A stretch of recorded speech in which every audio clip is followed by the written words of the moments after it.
اور پھر قربان جائیں کہ اللہ تعالیٰ نے حضرت ابراہیم علیہ السلام کی اس زوجہ محترمہ کی اس سنت کو کہ جب آپ نے اپنے ننھے شیرخوار بچے کے پیاس کو مٹانے کے لیے جب صفا اور مروہ کی پہاڑیوں کے درمیان بے چین ہو کر جب آپ نے پانی کی تلاش میں چکر لگائے تو اللہ تعالیٰ نے اس سنت کو بھی قیامت تک کے مسلمانوں کے لیے زندہ فرما دیا اور فرمایا کہ قیامت تک جو مسلمان بھی میرے گھر کی زیارت کے لیے آئے گا، حج و عمرہ کے لیے آئے گا، وہ میرے خلیل کی زوجہ کی اس سنت کو زندہ کرے گا۔ اللہ تعالیٰ کو اپنے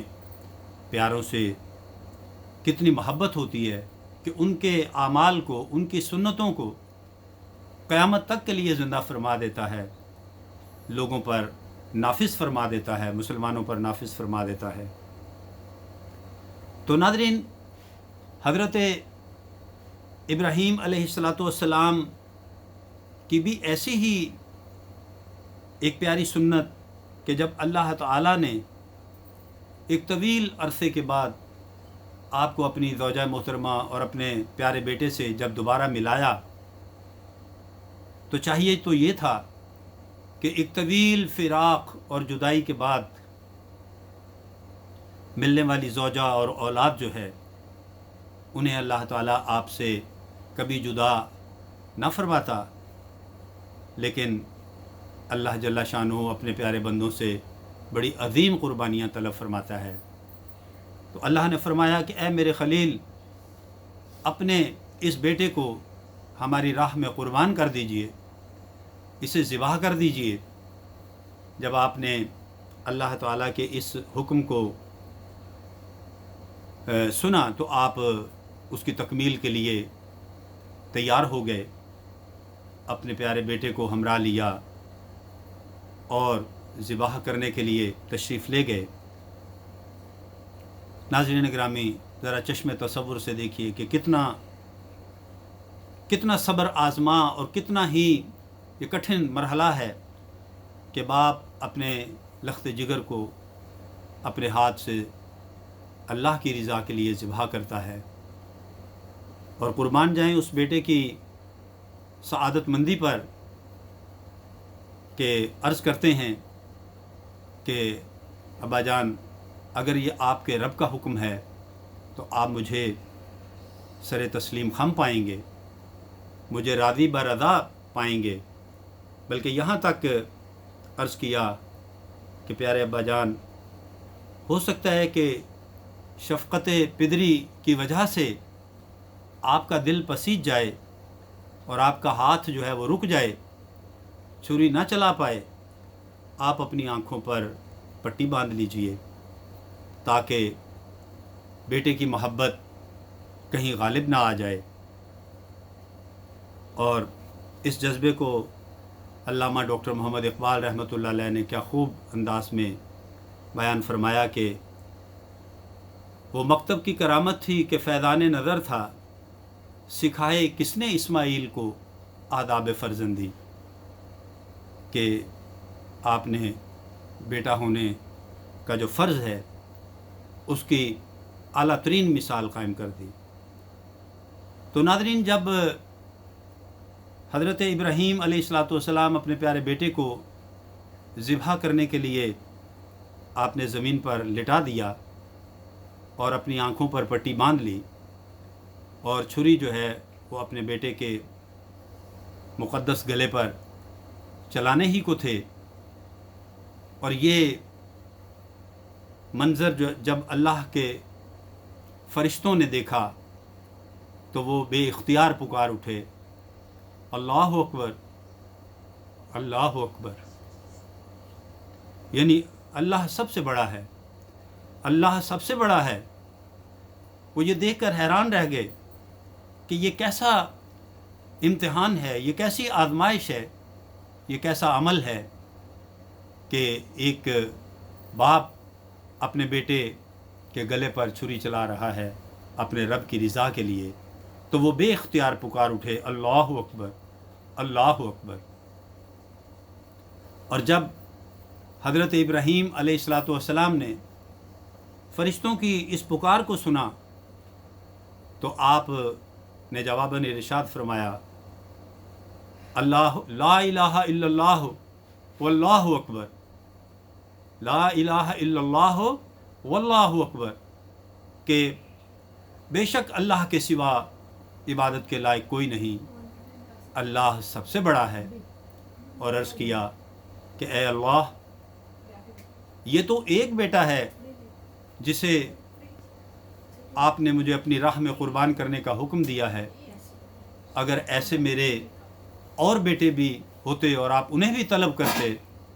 تو میں سب بیٹوں کو آپ کی راہ میں بلا حیل و حجت قربان کر دیتا۔ اور جب حضرت ابراہیم علیہ السلام